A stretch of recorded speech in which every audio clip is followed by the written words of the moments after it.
ନଥିଲା ମଣିଷ କୋଉଠି ରହୁଥିଲେ ବଣରେ ରହୁଥିଲେ କୋଉଠି ରହୁଥିଲେ ବଣ ତାଙ୍କ ଘର ତମ ଘର ଭଳିଆ କିଛି ବି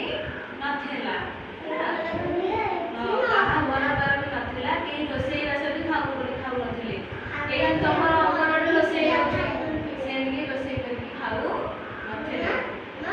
ଏଇ ଫଳମୂଳ ଖାଉଥିଲେ କଞ୍ଚା ମାଂସ ଖାଉଥିଲେ ଆଉ ଝରଣା ନଈରୁ ଦୁନିଆ ପାଣି ଦେଇକି ପିଉଥିଲେ ଆଉ ପାଣି କୋଉଠୁ ପିଉଥିଲେ ନାଇଁ ଝରଣା ଆଉ ନଈରୁ କୋଉଠୁ ପିଉଥିଲେ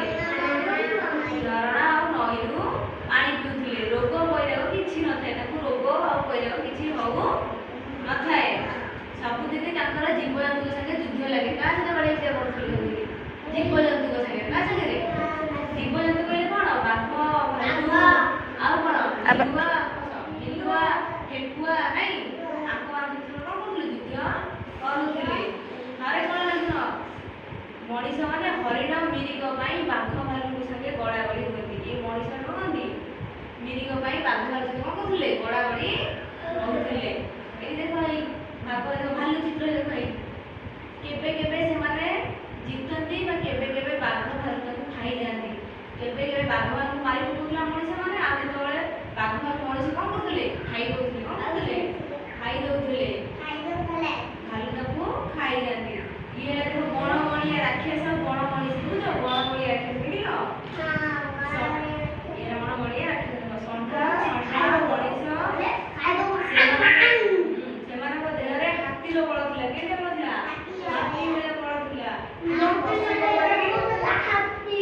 ହାତୀ ଭଳିଆ ବଳ ଥିଲା କିନ୍ତୁ ପଶୁଙ୍କ ପରି ସେ ଥାନ୍ତି କେମିତି ରୁହନ୍ତି ପଶୁ ଯେମିତି ରୁହନ୍ତି ସେମିତି ରୁହନ୍ତି ଭଗବାନ ତ ମଣିଷକୁ ବୁଦ୍ଧି ଦେଇଛନ୍ତି ଭାବିବା ଚିନ୍ତା କରିବା ଶକ୍ତି ମଧ୍ୟ ଦେଇଛନ୍ତି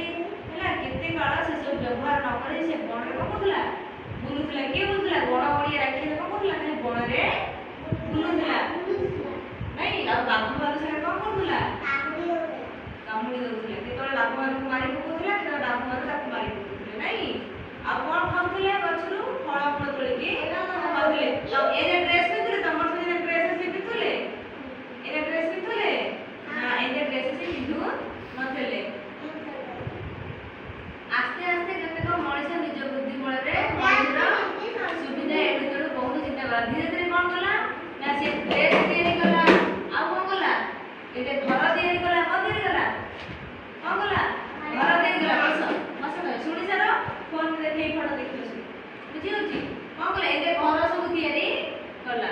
ନାଇଁ ତାପରେ କେତେକ ବଣ ମଣିଷ ନିଜ ବଣମଣିଆ ରାକ୍ଷସକୁ ପ୍ରଶ୍ରୟ ଦେଇ ମଣିଷର କ୍ଷତି କଲା ଆଉ କ'ଣ କଲେ ବଣମଣିଆ ରାକ୍ଷସ ଆସି କ'ଣ କଲା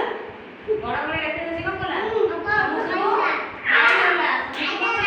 ସମସ୍ତଙ୍କୁ ଖାଇଦେଲା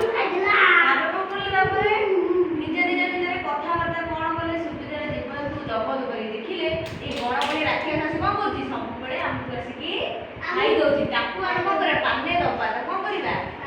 ତାକୁ ଆମେ ପାନେ ଦେବା ଗୋଟେ ଉପାୟ ଚିନ୍ତା କଲେ କ'ଣ କଲେ ଉପାୟ ବାଞ୍ଚିଲେ ସେ ସବୁ ଉପାୟ ମଣିଷକୁ ଶିଖେଇଲେ ସେ ସବୁ କ'ଣ କଲେ ମଣିଷକୁ ବସିଲେ ସମସ୍ତେ ତମେ ଯଦି ବସିଛ ସୁନା ପିଲା ଭଳିଆ ସେ ସବୁ ବସିକିନା ଉପାୟ କଲେ ବୁଝିଲା ତାପରେ ଏସବୁ ଲୋକ ତାପରେ ଆଉ ଯେତେକ ଗାଈ ଗୋରୁ ମେଣ୍ଢା ଛେଳି ପ୍ରଭୃତିକୁ ପୋଷାବ ନାହିଁ ଦଳ ଦଳ କ'ଣ କଲେ ଗାଈ ରଖିଲେ ଛେଳି ରଖିଲେ ମେଣ୍ଢା ରଖିଲେ ଆଉ କ'ଣ କଲେ ଚାଷ କଲେ ଏଇ ବଣ କେତେ ଦେଖ ଏଇଟା ଦେଖ ଏଇ ଏମିତି ବଣମଣିଆ ରାକ୍ଷସ କ'ଣ କଲା ପାଣି ଦିହରୁ ଏମିତି ଜୀବ ସବୁ ଆଣିକି କ'ଣ କରୁଥିଲା ଖାଉଥିଲା ଏମିତି କଙ୍କଡ଼ା ଆଣୁଥିଲା ଏଇ କଙ୍କଡ଼ାକୁ ଆଣି କ'ଣ କରୁଥିଲା ଖାଉଥିଲା ଏଇ କଙ୍କଡ଼ାର କେଇଟା ବଳ ଦେଖିଲ ଏଇ 1 2 3 4 5 6 7 8 9 10ଟା ବଡ଼ ଏଇଟା ବଡ଼ ବଡ଼ ଶୁଣିଲ ନାଇଁ ଏମିତି ସବୁ ବଣ ମଣିଷ କ'ଣ କରୁଥିଲା ପାଣି ପାଣିକି ତାଙ୍କୁ ସବୁ ଖାଇ ଦେଉଥିଲା ଏଇଟା କଙ୍କଡ଼ା ଏଇଟା କ'ଣ ଗଲା ବେଳକୁ ଧୋଇ ବସ ଠିକ୍ ଅଛି ନାଇଁ ବାଡ଼ାବାଡ଼ି ହୁଅନି ବସ ଦେଖ ତାପରେ କ'ଣ ଦେଖ ସବୁ ଗାଈ ରଖିଲେ ଗୋରୁ ରଖିଲେ ଛେଳି ରଖିଲେ ମେଣ୍ଢା ରଖିଲେ ଏ ସବୁ କ'ଣ କଲେ ରଖିଲେ ଏଇଟା ଦେଖିଦେଲ ଏଇଟା ଦିଅ ଏଇଠି ବଣମଣିଆ ମଣିଷ ଏଇଠି ଆଣିକି ଖାଉଥିଲେ ନା ଦେଖିବା ତାପରେ ଦେଖ ଏସବୁ ଲୋକ ଭଲ କଥା କହୁଥିଲେ ଗୁରୁ ଭଳି ପୂଜା କରୁଥିଲେ କ'ଣ କଲେ ପୂଜା କରୁଥିଲେ ଯୋଗୀ ଋଷି ମଣିଷ ବୁଲି ବୁଲି ମଣିଷକୁ କ'ଣ କଲେ ଭଲ ଭଲ ଉପଦେଶ ଦେଲେ।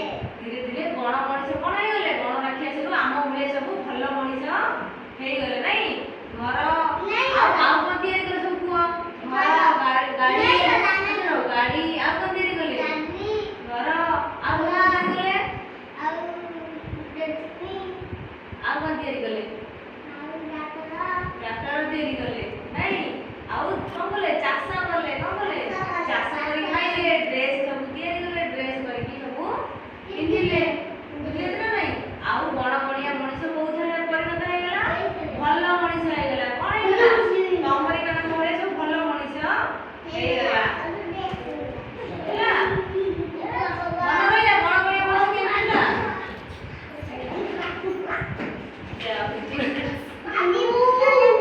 बंद कोटा